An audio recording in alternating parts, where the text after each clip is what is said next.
What's up, guys? This is Andrew Smersek with Combat Air Training. Today we're going to be doing a video on the budget AR-15. It's going to be a part 2. So I had some problems with it, right? When I first shot it, everything was fine. Like the upper worked, got a quick 0 on the irons, but I was using a different lower. When my new lower came in, that's when I put on the dot and put on the lower, and I took it to the range before class and I was trying to get the dot zeroed real quick because I had a little bit of time, and I got zeroed real quick, but I had a problem. Now, it passed functions check dry, right? Like the trigger was resetting. When I went to actually shoot it live fire, the trigger would not reset. Now, I've seen this before, so I figured it was the hammer spring, and it was. The hammer spring was on there backwards. No big deal. Switched around, got that fixed, and then put like 20 rounds through it real quick, and it was cycling fine. Give it to my student, and he's running it for like just a little bit, and then he starts getting failure to fire, dead trigger again. So he does a move tap rack, bang, click, or well, bang, dead trigger, move tap rack, bang, dead trigger, and I was like, all right, fuck this, take my other rifle, and so I gave him the musket, the M16A4 clone. This is a PSA rifle too, and this one's been great to me. I love this rifle. Well, everyone really enjoys shooting it, but yeah, I don't have problems with this rifle at all. It doesn't run steel case, but that's not a big deal to me because not all AR-15 are good with steel case. So anyways, I look at this rifle and I notice that the trigger pin down here had walked out, right? It was sitting on the inside. I don't want to sit here and fuck with it, so I just like, yeah, I could put it back in, really look at it and see if everything's perfect, and then go use it again. But I was like, I don't want to fuck with it. I want this gun working. So I put on the K&S Precision anti-roll pin, so it's got that bar going across, and it was shooting. First I started with brass case ammo, and it was doing all right, but then I started getting failures to fire. So a bang instead of a click. It was a light primer strike. All right. Then when I went to load steel case, and there was about less than 20 rounds in that magazine, I was getting a failure to feed. So the round was trying to go into the chamber, but it was like the back of it was still pretty much in the magazine. It was just, the bullet was just barely touching the hole of the chamber. Try that same mag and ammo on other guns, works fine. But then I also switched magazines, different mag loaded steel case ammo, and same failure to feed.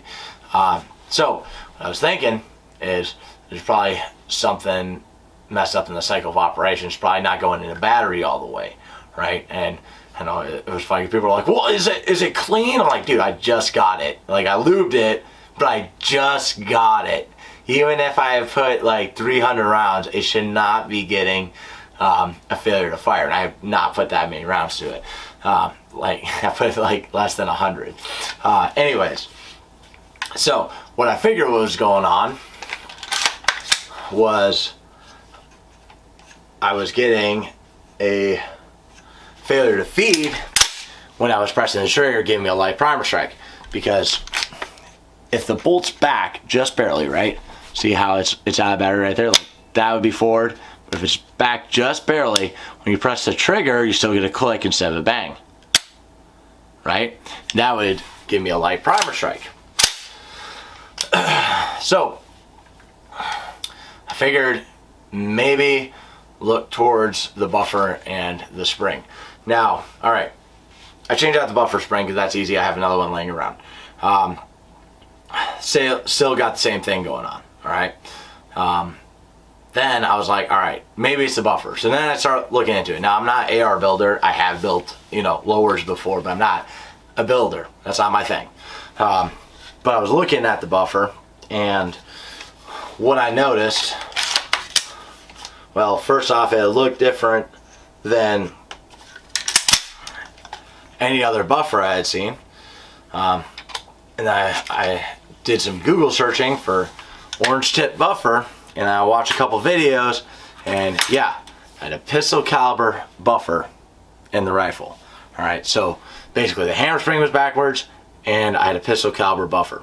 Now, this is where it gets confusing though, because here's a picture on another company's website that I think PSA probably buys it from. Now, here's the picture on Palmetto State Armory's website. So, that's the same thing, right? But it doesn't say pistol caliber buffer or 9mm buffer on Palmetto State Armory's website. So again, it shows the orange tip, but now let's look at the pictures of what the customers get from that same page on Palmetto State Armory's website. So somewhere in there that's jacked up. I think PSA has a wrong picture for that product. But anyways, I contacted PSA and I told them all the stuff I just told you. I told them about my YouTube channel, the review we're doing on this rifle, the fact that it is going to be a rental gun that students will be using. And I told them, like, look, I'm not like super pissed or anything. I just, you know, I want new parts. I want this gun working. And it should work anyways. But they sent me what I asked for. So I said, let me get a new buffer. Give me one that's actually designed to shoot rifle rounds. And this is the one they sent me. So you see there, the white tip, all right. And it's a carbine buffer. I asked for a new trigger pack. So all the springs and pins and the hammer and trigger and everything, they sent me that. And I asked for a new buffer and they sent me that. So I'm gonna put all this stuff into this gun. I'm gonna take everything out that's in it, including the K&S Precision pins, and I'm gonna put all that stuff into it, assemble it correctly, and we'll see if it functions then. But yeah, so you know, they hooked me up. Now there's lots of companies that do that, and they should. And actually, if I ever zero your rifle, hold on to your turret covers, because I will lose them, and I did lose one. And Holosun hooked me up. You know, they require that you actually show that you have one of their products before you do. But they sent me a new cap, so thank you, Holosun. But yeah, Surefire, Trijicon, they've all hooked me up when something broke or something was wrong. So good on them. Again, it's not that. It's not that Palmetto State Armory's a bad company or anything. I know they make like more budget stuff, but this rifle right here, you know, the M16A4, that FN barrel, this thing has been awesome. It's been great to me. I don't have problems with it. I don't get malfunctions with it. You know, as long as I'm running brass case ammo. It doesn't like steel case, but if I'm running brass case ammo, the gun works great. And I've had many students run it too, so that's, you know, that's my original beater gun. This is gonna be my new beater gun. But yeah, and also Palmetto State Armory's, they've armed a lot of the American population. They employ Americans, and they're normalizing AR-15s and AKs, and now, you know, they're with the Dagger, right? Their version of a Glock 19. I mean, pretty much everyone has, you know, semi-automatic pistol. That striker firing a 9mm anyways, but they're proliferating it, and that's awesome. So I don't hate PSA, and you know what, they're a good American company, and they hooked me up. So after I put that stuff in, we'll see how the rifle's working again, and we'll get back to you with an update video. All right, guys. Thank you for watching. Thank you to all my subscribers, everyone who's commenting. Please go comment something down below.